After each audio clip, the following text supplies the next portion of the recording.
Hey now, we are getting over, and I am the Silver King, Adam Silverstein, here to lead you through these hard times. With your WWE Saturday night's main event, instant analysis. That's right, Getting Over is back once again. We are here not immediately after WWE Saturday night's main event went off the air, but shortly thereafter to break down everything that happened on this special show. Vintage Chris Vanini is along for the ride. We have an absolute ton of content coming for you over the next week. This Tuesday, we will have your full breakdown of the week in WWE, along with your 2025 WWE Royal Rumble Ultimate Preview. But before we get to that, we need to discuss what happened Saturday night on NBC. We have plenty to get to on this special edition of the show. So off the top, I'm not going to waste any time. Allow the Silver King to remind you that this podcast is all about Defy. So please, folks, stop being marks for yourselves and go back to being a mark for me. Go back to being marks for the Silver King and Vintage. Head over to Apple Podcasts and Spotify. Leave a 5-star rating. On Apple, take a little extra time. Leave a 5-star written review. If you do, we will read it live right here on the show. Don't forget to subscribe to us on YouTube at Getting Overcast. We are posting tons of interview clips from the archives of the Getting Over Wrestling podcast, and we will have brand new interviews for you in 2025. You can also listen to every single episode of the show on YouTube at Getting Overcast. Speaking of that, don't forget to follow us on social media at Getting Overcast on Twitter, at Getting Over on Blue Sky for episode drops, news, analysis, highlights, all of that good stuff. And do not forget, I happen to love the number 5. I hope you do as well. $5 a month, $50 for the entire year. You can become an official Getting Overhead. Just visit buymeacoffee.com/gettingover. Sign up. You will get bonus audio, the fastest 5 minutes in professional wrestling, instant reactions to every major show, exclusive news analysis posts every week as well. You can get it all. You can support the continuation of the Getting Over Wrestling podcast at buymeacoffee.com/gettingover. With that said, it is officially time to welcome Vintage Chris Vanini into the show. This is usually the time of the program where we would crack open a cold one and toast to the fact that we are doing an instant analysis. If you can't tell already, Silver King has had a few this evening already. I had a 40th birthday party for a friend that, candidly, I forgot was coming. So I ended up watching Saturday night's main event later than initially intended. Vintage was able to watch it live. He was patiently waiting for a track to explode on. No, he was patiently waiting for the Silver King to finish Saturday night's main event. That way we could tape this instant analysis for you. So this is a rare edition of the show where I'm coming into it a couple, drinks into the evening already. Vintage, I had a great time watching this show, perhaps aided by the content of the drinks I was consuming. What did you think about Saturday night's main event? Guess what? On Saturday night. Well, first off, good to be back. I know I missed the last 2 weeks-ish of WWE Yeah, shows. thanks for actually gracing us with your presence. We appreciate that, I was finally. at the football coaches convention, then at the national championship. Yeah. We always record on Tuesdays. And so now I am back, and I wanted to make sure I stayed up for this show to give the people what they wanted to hear, which is me. Of course. I had a great day. I had a great day Saturday as well. No football for the first time in months. I slept until 11 o'clock and played college football 25 most of the day. So I'm right there with you on having a good time. I want to clarify. Yeah. You slept until 11 a.m. Central. Is that what you're telling me? Yes, I did. That's fantastic. I did get 10:15 a.m. Eastern. So I feel you. It was a fantastic day not having football. The first Saturday without football is the best. I'm now transitioning into a vacation, which will include a trip to the Royal Rumble next week. So I thought this Saturday night's main event was maybe more like a typical historic Saturday night's main event. Right. It was okay.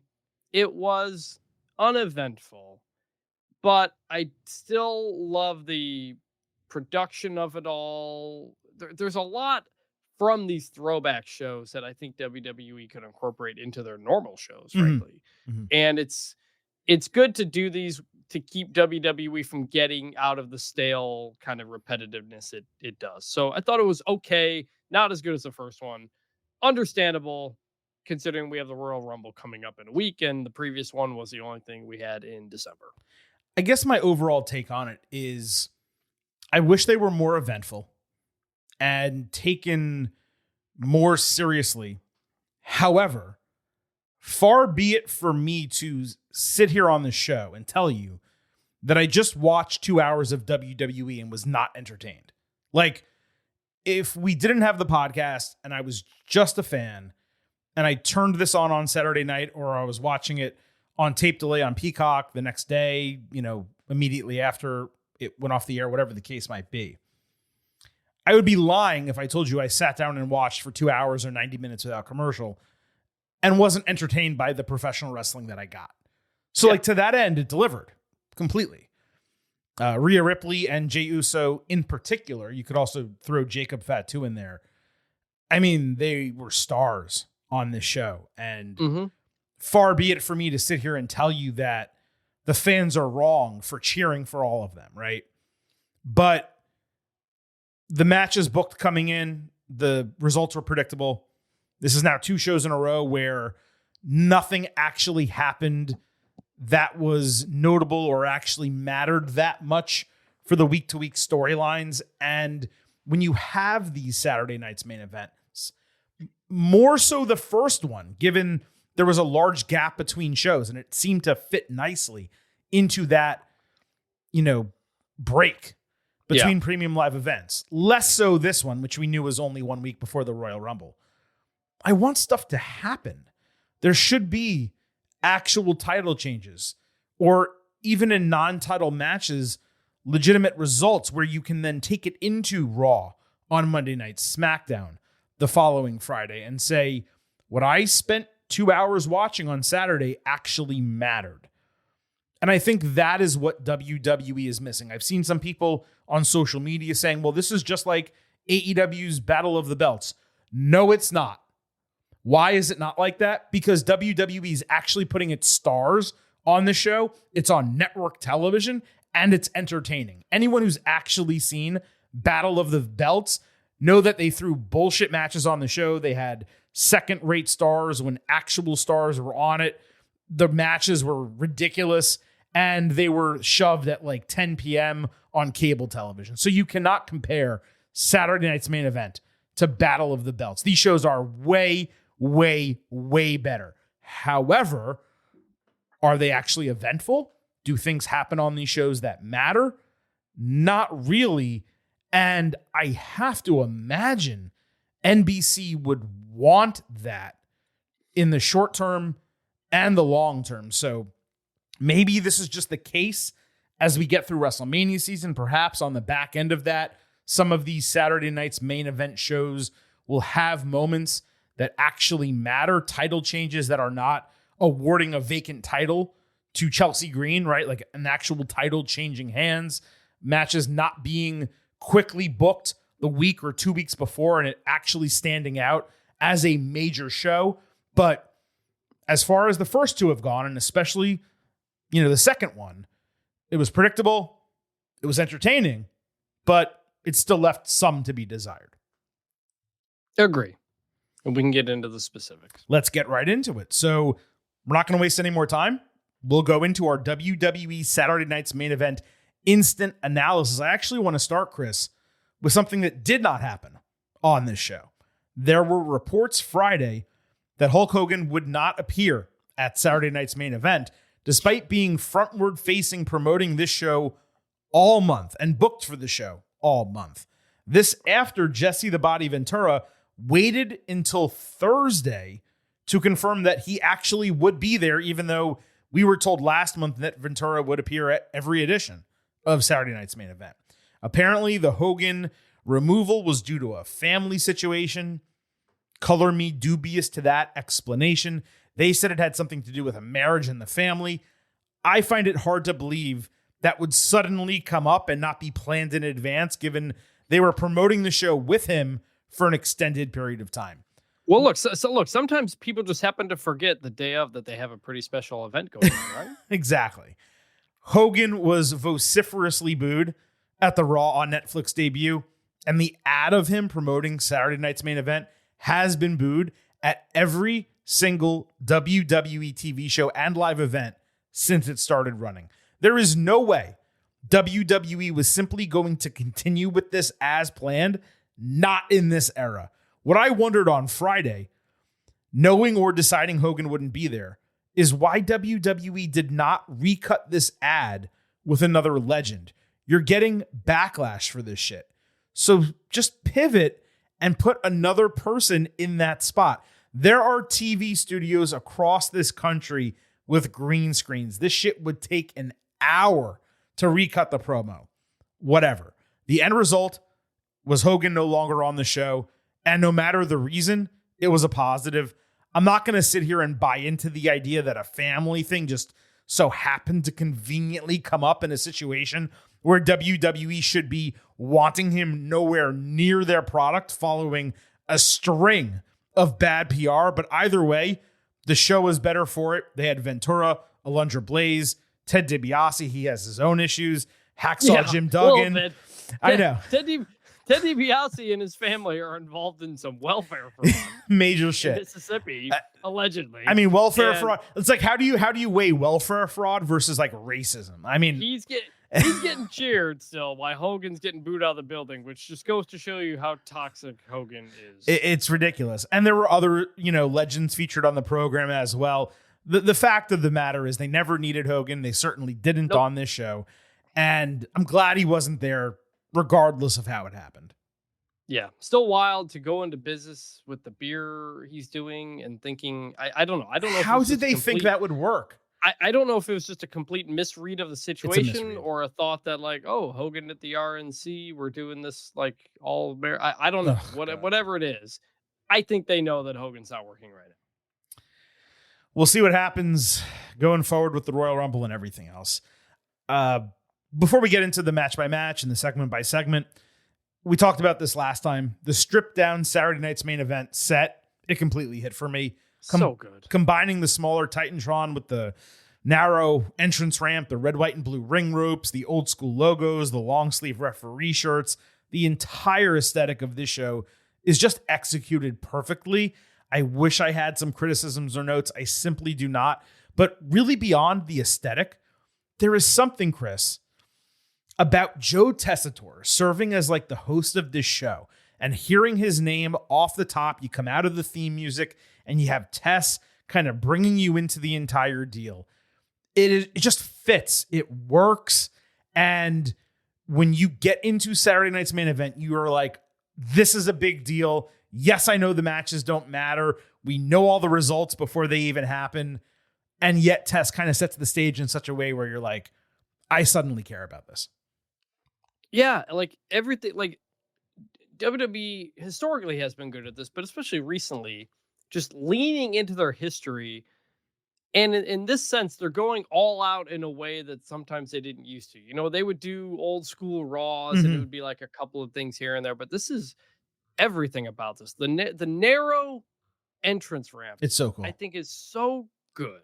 Yeah. And I part of me wants them to just make that full time.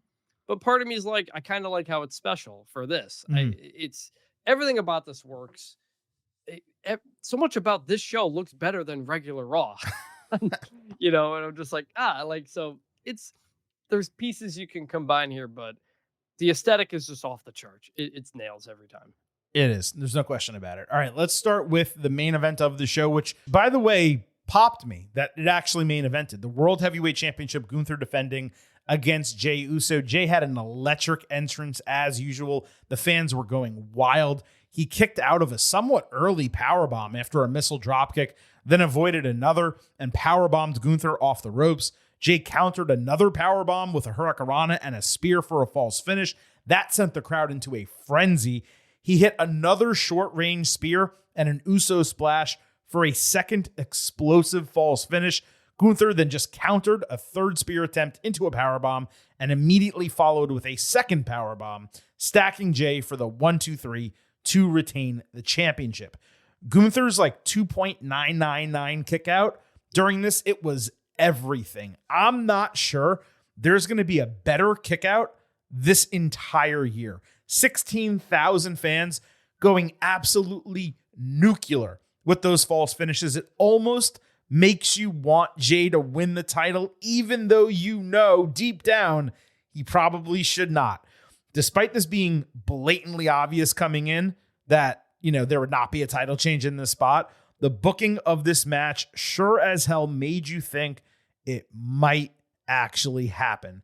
Jay may not be the best singles wrestler, but he put everything he had into this, and Gunther worked his ass off to create the belief that an upset was possible.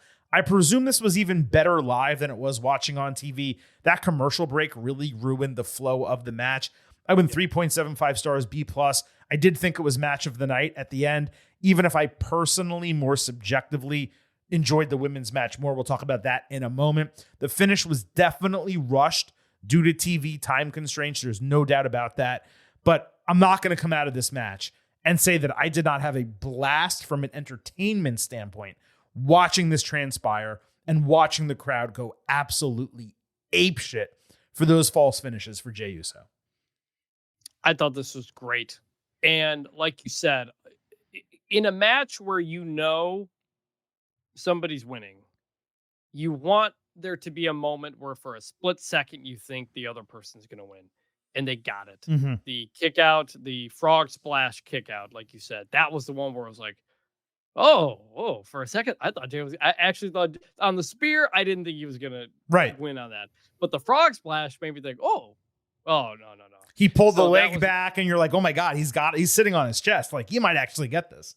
Yeah, and usually Cole is overselling it, like, Jay's about to do it, Jay's about to do it, Jay's about to do it. I'm like, all right, well, now I know he's not going to do it. He did it less so on the second one. He did, yeah. Michael, you don't go overboard. Just say, could Jay do it? Could Jay do it? Don't tell us it's over before the match is over. Like it's a giveaway. It always bothers me. As soon as Gunther kicked out of that, you see him like yelling to Jay, go home. And I look at the clock. Yeah. And it's I think it was 8:58 for me. And so you could tell he was saying, we got to go to the finish. And they did. And you know what? Gunther won with a pin. And that's awesome. Yeah. Because we rarely ever get that. And so I don't know if that was the original finish or what, but I liked the finish more than the sleeper finishes he typically gets. This was awesome. Great job by both guys. And it hit the spots you want to hit in a match like this. Well done. Yeah, they probably cut out 30 to 45 seconds of like selling and getting back into that finishing sequence. I don't think they changed it. But man, hitting those two power bombs in succession, folding him over, the first one countering the spear into a power bomb, that was a great finish to this match. It was exactly what it needed to be. And Gunther looking dominant, winning with the power bomb. Like you said, it's great. He certainly has leaned on the sleeper a little bit more recently, but we've seen him win matches and retain titles numerous ways, including with the powerbomb of late. So it was completely appropriate. The question is going to be what happens on Monday. Obviously, Jay is going to be moving into the Royal Rumble, right? He's going to be in that match, so he doesn't necessarily need to say that much. But you got to give both of them credit because the go home from Raw into this and the way they actually built this title match, it was the best built match on this entire show. Jay kind of coming in with the whole idea of, I keep getting these opportunities, but I'm never able to follow through. Gunther saying, hey, you're a really damn good tag team wrestler, but you haven't proven it as a singles. Well, that is exactly what came to fruition here, right? It makes you believe that WWE has a plan one day, some point in 2025, maybe 2026, to actually strap up Jay with a world title. I don't think they should, but there's no questioning the way the crowd responds to this guy. He is a top, 3 babyface in the entire company right now. It is absolutely wild. And at some point you feel like they probably need to pull the trigger, especially given his Intercontinental title reign was super short, way shorter than I even expected it to be once he actually gained that strap. Real quick, one last thing on Gunther. Is this title reign boring? It feels kind of boring. It doesn't feel as big of a deal as his IC run. It feels like it's doing the same thing. So it feels less interesting. I'm not going to say it's boring. I will agree that it's somewhat uneventful.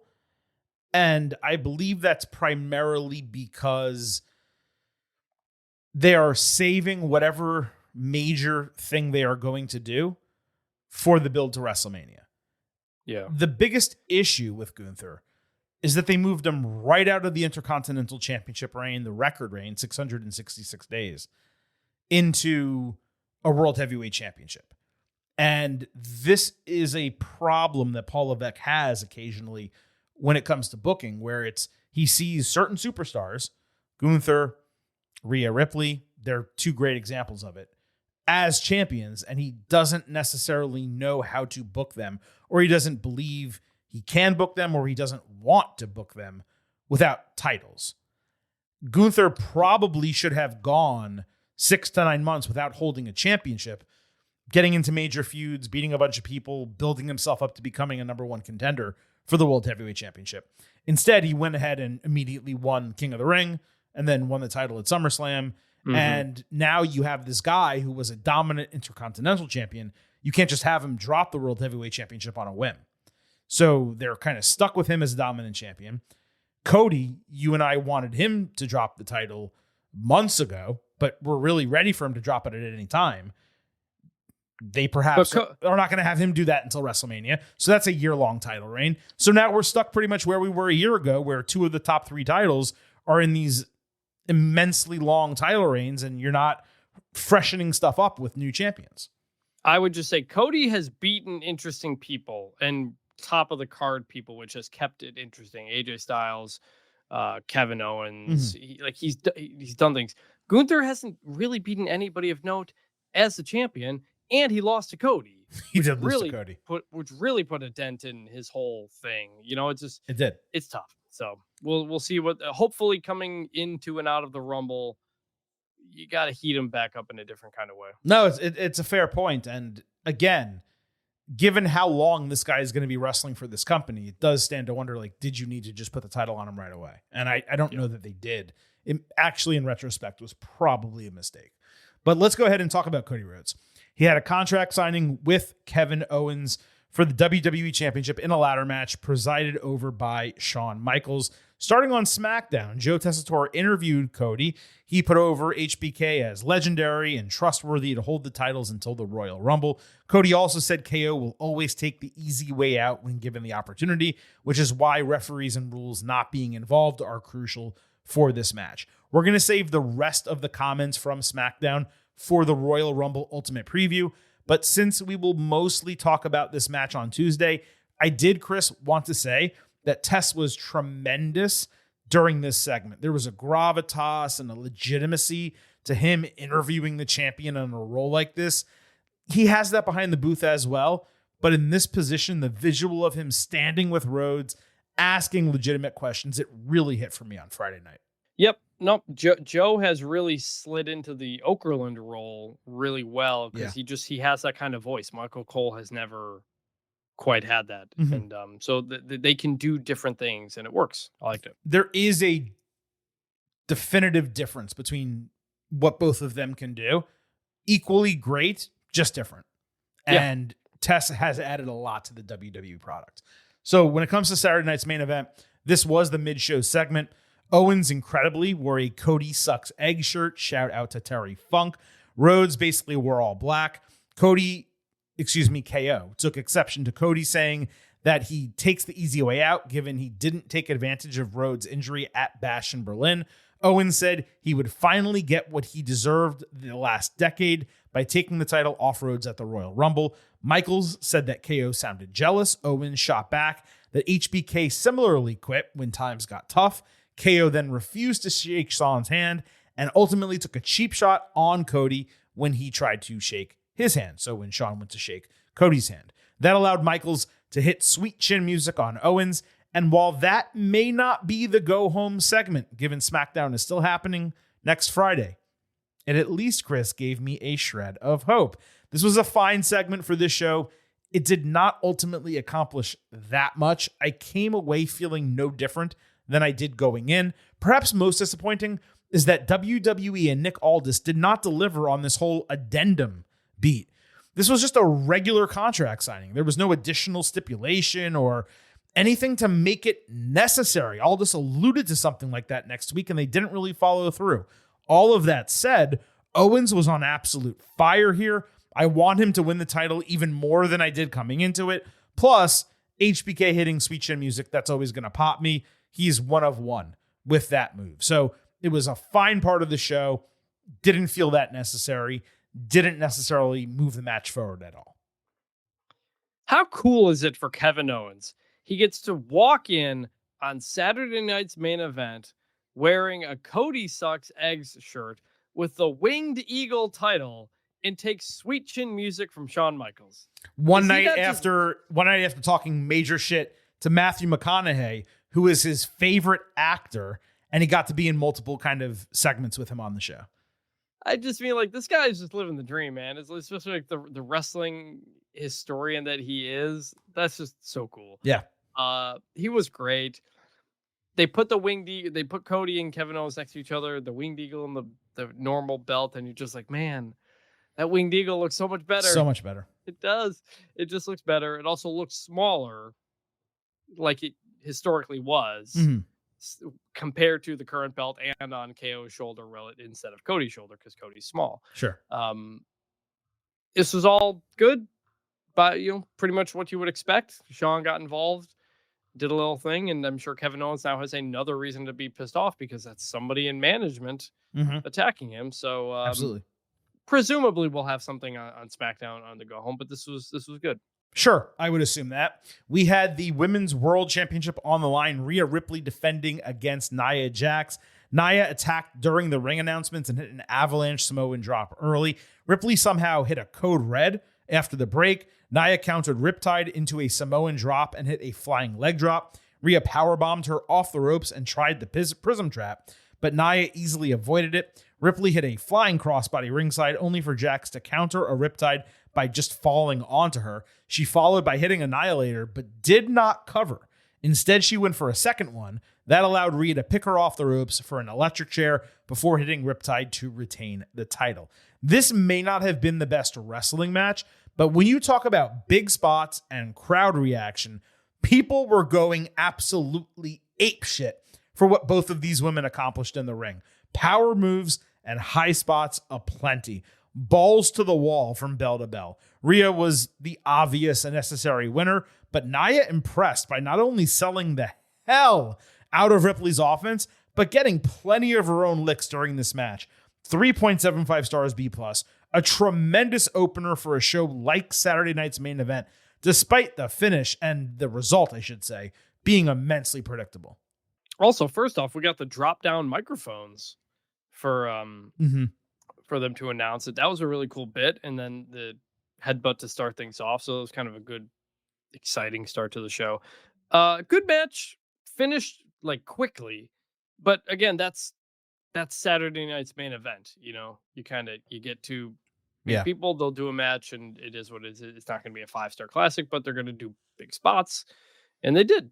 And ultimately, what we expected, and Nia Jax quickly moves on now to the Royal Rumble, as we continue to forget who the heck is on which show, which I did hear, by the way, on the show, the last WWE show, you admitted it is starting to get a bit ridiculous. Well, we're gonna have this conversation on Tuesday. Okay, but let's be clear. You were originally wrong, not knowing who's on what brand, because it's been very clear for all of 2024. However, 25 days into 2025, it is an absolute mess what they are doing from a brand perspective. So you were just pressing it when it came to like your opinion. But as we're talking about it now, yes, what's happened across these shows over the last couple of weeks has been ridiculous. And I promise we will have a full discussion about that on Tuesday. You deserve I don't want to give you flowers because I still believe you were wrong when you initially said it, but you are, correct in that things have gotten ridiculous more so than ever before. under Paul Levesque at least. So we will spend some time on Tuesday having that conversation. Not even a question about it. But let's move on. Let's talk a little bit more Saturday night's main event. Intercontinental title was on the line. Braun Breaker defending against Sheamus. Jesse Ventura was on commentary for this match as opposed to the World Heavyweight Championship main event, which I thought was pretty interesting. Breaker had a tremendous entrance presentation. Sheamus caught Breaker's charge ringside, tossing him into the timekeeper's area, only to himself get caught jumping off the steel steps with a spear. Sheamus hit 16 beats over the ropes, plus a Celtic cross for a false finish. Breaker hit a Frankensteiner, but got a spear countered with a bro kick for a 2.9 rope break. He barely got his foot on the bottom rope. Excellent false finish. Sheamus was unable to lift for a second brogue, but when he ultimately attempted it, Breaker ducked and came back with the spear for the 1-2-3. The match was absolute fire. The finish for me left a lot to be desired the way it transpired. As much as I want Sheamus to win this title, I was actually thrilled that it did not happen here. I said this on the Ultimate Preview. Sheamus winning the Intercontinental Championship is literally the lone achievement he has left in WWE. That needs to be a multi-month build at a major show, all crescendoing into a major, memorable moment. Throwing it away on NBC with a short-term build would have been immensely disappointing. The match left something to be desired. I did not love the way Breaker worked at the end. Ventura was going crazy about, Sheamus getting screwed. He didn't. Like, just watching it live, the referee did a great job counting it, and he called a false finish when it was a false finish because Breaker did get his foot on the rope at the appropriate time. So I don't really understand why Ventura was going crazy. But if you put this on Raw with more time, it probably would have been even better. With a short runtime on Saturday night's main event, this was all it could be, 3.5 stars and a B. Sheamus kind of carried Breaker in this one. Braun is usually able to hold his own. I wanted more from it. I don't necessarily want them to fight again. I want Sheamus to kind of step away from the title, wait until someone else has it, and then they can restart a feud and he can go after the Intercontinental Championship. Yeah, it was okay. It was an okay match. The spear of Sheamus when Sheamus jumped off the stairs, that was a pretty ridiculous move. That was great. Great. And Braun got his head he almost went head first into Sheamus's sternum. He moved his head at the last second, so he didn't do that, which is good. And then it happened again later in the match. I don't know if the spears are just not lining up or what. They weren't crisp. His spears weren't crisp in this match. No, I don't know. I don't know if it was a chemistry thing between the two or what. They just couldn't quite get it. Mm-hmm. And then the finish was kind of weird. He hits the bro kick and then he just stops and they're like, oh, it's the ribs. But then he tries one 2 seconds later. He misses it, but he tries it. The Jesse Ventura part of this was weird. Jesse's freaking out. He's like, the ref counted 3. He was robbed. And I'm like, did he? I rewound it. No, he didn't count 3. And so Jesse's just kind of going off about it, and commentary kind of has to adjust. And then WWE's kind of playing it up afterward of was Sheamus robbed because Jesse was so adamant about it. We praised Ventura tremendously in the first one. He was great. He was great in the opening of the show when he was healing on Texans being unable to do weather, and when he named Greg Abbott, all I could think of was, wonder where this is gonna go. I kind of love that. I'll just be honest with you. No, I did not expect that shit. I did not expect it at all. Yeah, I was wondering if WWE's in test is here, if something happens, jump in. But yeah, he was great in the first show because he was the heel commentator, right? And he was siding with the heel for something. But it didn't really work here because it wasn't true, 1. And 2, Sheamus was the face. Mm-hmm. And so it was a little off. I would have rather had Jesse on the main event where he where he was last time. So right. That was a little weird to have him in the middle of the show. But whatever. Still think he's really good. But that whole thing was weird and kind of created the storyline out of the match. And it seemed like Michael Cole afterward was trying to lean into the whole Sheamus still hasn't won the IC title. It's the one thing he needs to do. And so I'm wondering if this match was meant to be the start of that story of him eventually getting there If that's Braun Breaker again, I don't know. But it seems like they may be starting to go down that road now after this loss. Yeah, it's interesting because, I mean, it feels like we haven't left that story. They've been talking about it for the better part of a year, but he hasn't really been all the way deep in it. At some point, you feel like, okay, if he's going to win that title, it needs to be in a situation where there's a meaningful moment. I mean, ideally, it should be in Europe, possibly in somewhere close to the United Kingdom, right? Just to maximize it. And then you kind of look back at it and you're like, well, it'd be pretty sick if like Drew McIntyre was champion and Sheamus beat him for the title, as opposed to like Braun Breaker, where he's just a guy who happens to hold the title. McIntyre, that would actually be meaningful, right? Given their feud and friendship. Braun's not a big enough guy for him to beating him meaning something. Right. It's not overcoming an obstacle or anything like that. Yeah. That's why Sheamus should have beaten Gunther, for the title among, multiple people who should have beaten him for the title, him or Chad Gable, certainly not Sami Zayn. So, look, could they just run that at WrestleMania and have them match one more time? Or otherwise Sheamus never gets to challenge for the title again and he beats Breaker. And yeah, they could do it and it would probably work and fans would still pop. It just feels like they need to take a break from it. This guy signed, I believe, a 5-year deal to remain with WWE, and this being his lone outstanding goal, theoretically, you could push it off for a year, 2 years. Like, you don't have to go and do it right away. But what I remain impressed by is the fact that, we have the drop, Sheamus puts on banger after banger after banger. Banger! And, he does. Like, even in a match like this where it left something to be desired, you were still pretty damn entertained with what these guys were able to do one-on-one, and Sheamus can basically these days do no wrong. Let's move on to the, final match, I guess, on the show that we still need to discuss, Braun Strowman against Jacob Fatu. There was a great promo for this match on SmackDown. Fatu also built this with a walk and talk promo. I'm not really sure I've ever done this before, but rather than describe it, I'm just going to play it. Forever Low. Tomorrow night, Braun Strowman. The werewolf versus the monster. Hell, Godzilla versus King Kong. Hell, you ain't Godzilla or King Kong, because I'm both. Hey, don't get it twisted now, Brian. They don't make them like me no more. Hell, they ain't never made them like me. See, I'm off the scale with it. All raw, uncut with it. See, I'm on gas, no brakes with it. You know what I mean? But first off, LA Knight, my Tokaua, is coming live and direct with everybody saying, yeah, yeah, yeah, yeah, yeah, yeah, yeah, yeah, yeah. That popped me so much when Tama Tonga did that. But this whole backstage promo, 10 out of 10, no notes, perfect from Jacob and perfect from Tama. Dropping that before fighting LA Knight, it sent me watching it live. Strowman also saved LA Knight from a post-match attack here.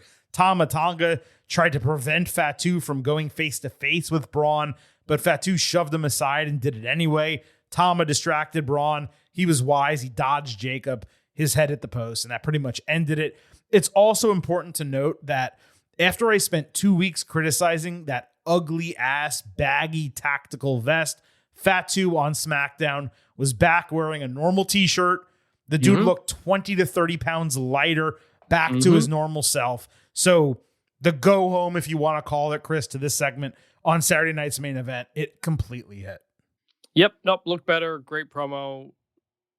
He's really coming into his own with zero mention of the solo stuff, and I find it all really interesting. And him and Tama are thriving now to kind of be out of the bloodline whole deal, which I think is good.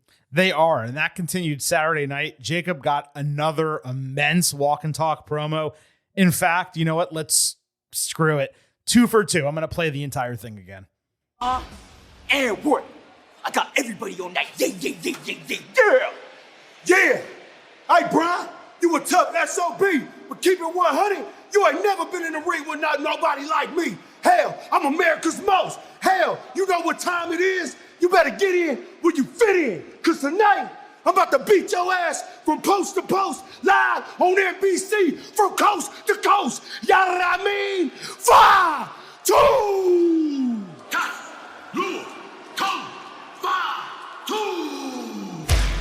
I mean, this man is the definition of a superstar. Holy shit. His promos are so on point. I cannot remember a guy presented as hood as this before on the WWE main roster, putting this on network television. Jacob Fatu is the man right now, as far as I am concerned. Braun in this match twice did the locomotive deal. The second time pouncing Jacob over the announce table. The third time he tried it, Fatu caught him for half a Samoan drop into the table. Strowman just can't run anymore. It was very obvious by the third time he did it. Fatu hit 8 consecutive hip attacks, none of which really came close to hitting Strowman's head even a little bit. Jacob had thrown the referee aside during this onslaught. That led, I guess, to a disqualification. It was never really announced. Braun's face wound up bloodied. I assume he used a capsule. A dozen officials half-heartedly tried to stop Jacob, even though he easily hit 3 consecutive moonsaults well after the bell, with no one really even getting in his way. Look, we were excited for this booking. Oh, we got 2 big meaty men bumping me tonight. The crowd was hot for it, and they literally chanted Fatu, Fatu, Fatu after it was over. They loved the punishment, similar to what Bronson Reed did with the tsunami on Seth Rollins. The first time that fans actually chanted like this, and Jacob was over to this level. It was insane. It was huge for him. There's no doubt about that. All of that said, judging this critically, not reacting solely to the fan response, I'm not sure this could have been a more disappointing match. I'd love for someone to explain to me why we could not have had 32-year-old Jacob Fatu beat 41-year-old Braun Strowman clean. How was Jacob destroying him with all of those moonsaults better than letting him get a win? It was probably the match I was most anticipating on the show, and it wound up being the one that fell the shortest to my expectation. This despite how much the fans loved it live. The overall segment, the attack, and all of that, it was far better than the match itself, which left a lot to be desired. Credit to Jacob for getting it massively over and hitting those 3 moonsaults despite being absolutely gassed late in this segment. But man, I just wanted to see 2 big meaty men slapping meat. Big meaty men slapping meat. That's what I want. And it was a legitimate booking for this show. And I just feel like they didn't deliver it. And that was massively disappointing to yours truly. Here's what I don't get. The referee jumped in to stop Jacob Fatu from doing a thing that Jey Uso normally does and did in the match later in the night. The running kind of butt in the face thing. Why was that the thing that the referee jumped in to stop? I think the idea was that Braun couldn't defend himself, so he wanted to give him a moment to prove that he could continue in the match. And that's not necessarily wrong. But you're right though. But you're right in that it was odd. It's a weird kayfabe thing that pops up where it's when does a referee stop a match or not? The point of it's the discretion. A match is to knock somebody out essentially for 3 counts. It's the referee discretion part of the entire deal. But right. But you're right. But you're right. He wasn't doing anything that was that crazy. He wasn't, putting a chair around his neck or anything like that. Right. That's why that was weird. So disappointing from that front, but they did make Jacob Fatu look like $1 million. And what they did, they just did the Bronson Reed with him. Pretty much. Yeah. Not even pretty much, literally the same thing. You hit a bunch of them, security comes out, you keep doing them, you jump into just did it over and over and over. And I mean, does that mean this has to be meaty moment of the year already? Because that's what you gave it to out of the media. No, because this wasn't that. So that was 6 tsunamis on Seth Rollins, absolutely devastating him, and it was one after another, getting the crowd more hype and more hype. A moonsault for a guy who I'm not saying he's pretty crazy for Jacob Fatu. I'm not saying he's normal sized. I'm not saying he's normal sized, but he's much more normal sized than Bronson Reed. To me, it was just okay, yeah, he's devastating him. I think the biggest issue for me is that Fatu was doing however many hip attacks, 6, 8 of them. Braun's head was between the second and third turnbuckle. So Jacob is running at him and doing the hip attack, and he's not coming anywhere near touching his head. Yeah, I mean that's No, but his head was in the middle of them. His head wasn't like on top of them and then he properly moved it so that he didn't get hurt. It was just in the middle of those turnbuckles, and Jacob's just banging his hip into the ropes, and you're like, okay, you're not there's no impact here. Like as a viewer, I was just like, oh, okay, like this is kind of shitty. I don't know. Yeah, I brought up the Bronson thing too because I should have loved it. I got a DM from listener Sean Ward Saturday morning, coincidentally. He said, hey, now finally got around to listening to the meaties. You, Chris, are 100% correct on your take on the Bronson Reed Rollins Award. By Silver King's logic, anything Reed does is automatically a nomination. A meaty moment is multiple big guys doing big guy things. Yes, that was what my issue was with that award. That in some ways would qualify more here because it is a big-ish guy doing a moonsault, and we did use big meaty men in this thing. We got like medium meat guys, a lot of them. Like Jacob Fatu's like a medium meat guy. No, he's a meaty guy, and Strowman definitely is a meaty guy. But like Strowman and Otis. Well, let me clarify something. First of all, there's no situation in everything Bronson Reed does as a meaty moment. That's not true.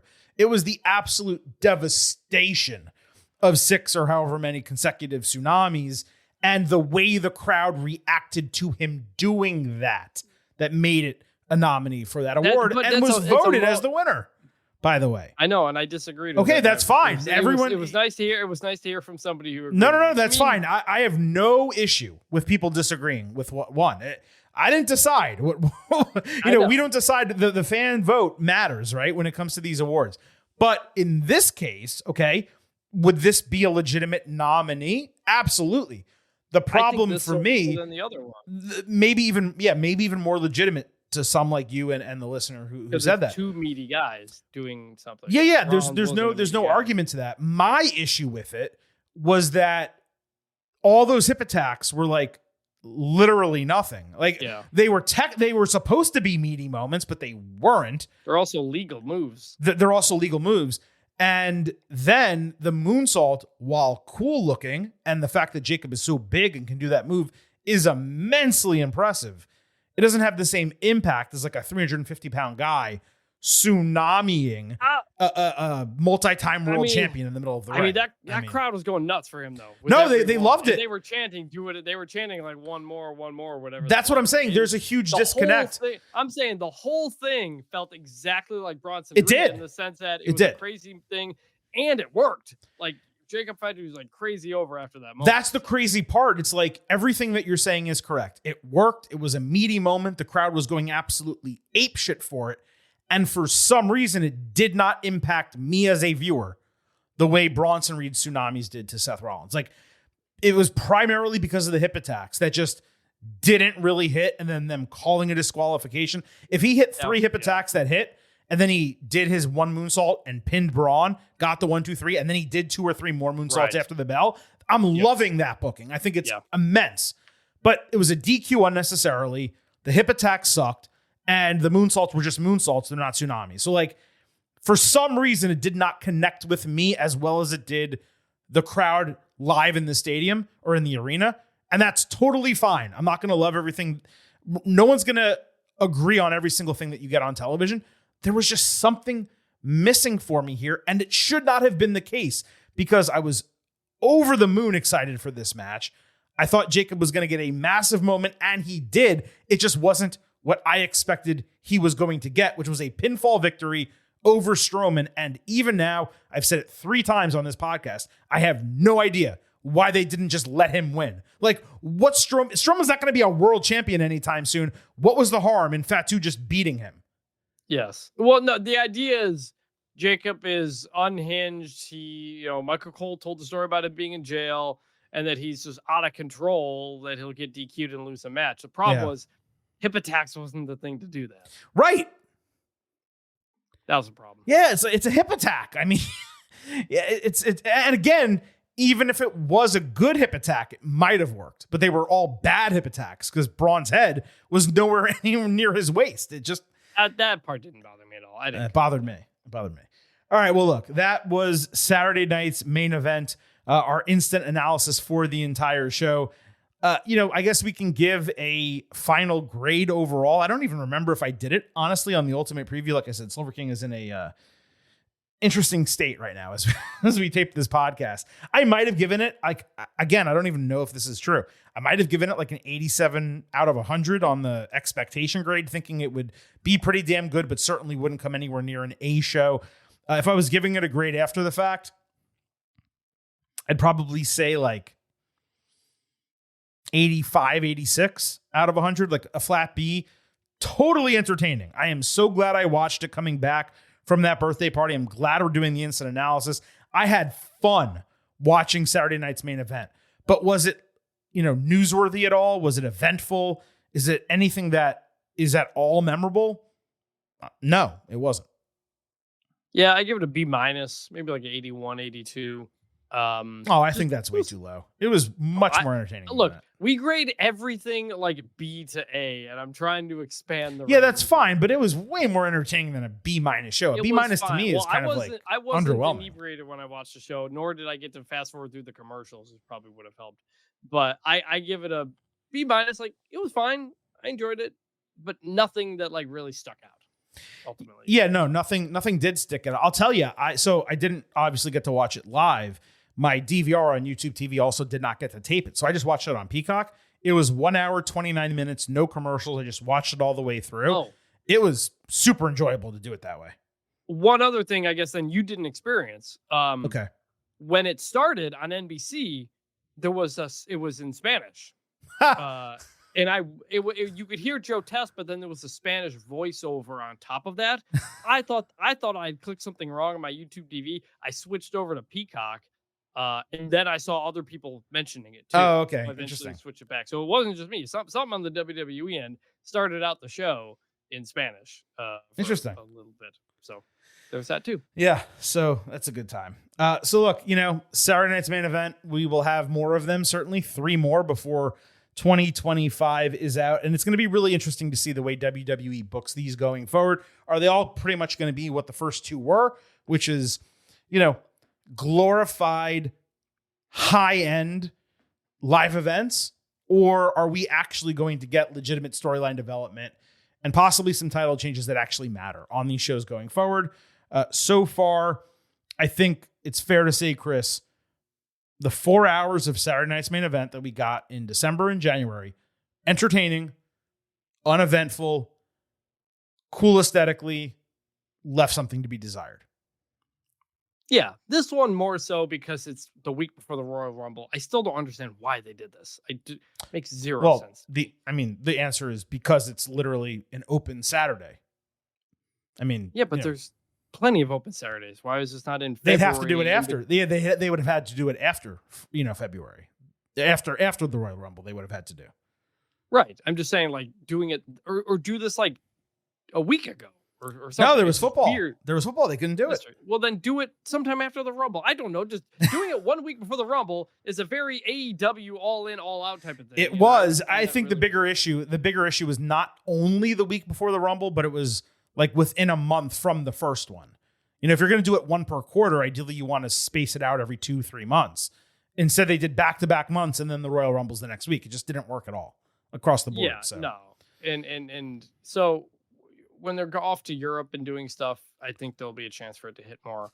But ultimately, it comes down to what they decide to put on the show and whatnot. Plus, also, this probably takes a little bit of the juice out of the SmackDown before the Rumble. A lot of times, yeah, they would. A lot of these types of matches, especially the Jay Gunther one, I think they would have put on SmackDown, but now they didn't because of this. So. Right, that's true, and it's going to be super interesting to see what happens on that go home SmackDown, which we won't even be able to cover when it comes to our WWE Royal Rumble Ultimate Preview show, which of course is coming this Tuesday following the go home Raw. So, what's going to be happening with Royal Rumble?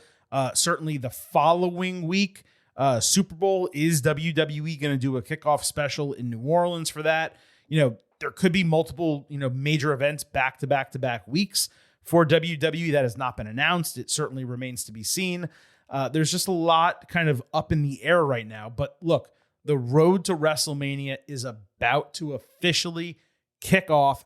As I just mentioned, we will be back on Tuesday with your 2025 WWE Royal Rumble Ultimate Preview. We will discuss everything that happened on SmackDown this past Friday that we did not already mention. Of course, the entirety of Raw this Monday. We will preview and predict every single match on the Royal Rumble card. And we will also provide you with our early WrestleMania card predictions. We have to do that before the Royal Rumble winners are decided, because otherwise we're kind of handicapping our ability to give you predictions off the top of the dome like that, right? So we will do all of that Tuesday on an absolutely loaded WWE show. You do not want to miss it. We'll also be back on Thursday with your NXT and AEW show. And 1 week from now, we will indeed have your 2025 WWE Royal Rumble instant analysis. We're going to do that super late on Saturday night, and the following morning, Silver King's going to be driving to New Orleans, Louisiana for the Super Bowl. So crazy week ahead right here on the Getting Over Wrestling podcast. Wrapping up this show, allow me to remind you that Getting Over It's all about Defy. So head over to Apple Podcast and Spotify, leave a 5-star rating on Apple, take a little extra time, leave a 5-star written review. If you do, we will read it live right here on the show. Don't forget to subscribe to us on YouTube at Getting Overcast. You can listen to full episodes, see exclusive videos, and much more. YouTube at Getting Overcast. Don't forget to follow us on social media at Getting Overcast on Twitter, at Getting Over on Blue Sky. You will get episode drops, news, analysis, highlights, all of that good stuff. And please also remember, I happen to love the number 5. sure hope you do as well. $5 a month, $50 for the entire year. You can become an official Getting Overhead. Visit buymeacoffee.com/gettingover. Sign up. You will get bonus audio, the fastest 5 minutes in professional wrestling, instant reaction audios to every major show, exclusive news analysis posts every week. You can get it at buymeacoffee.com/gettingover. Thanks to Vintage Chris Vanini for rejoining the show after a couple weeks off. He will absolutely be back Tuesday for our 2025 WWE Royal Rumble Ultimate Preview.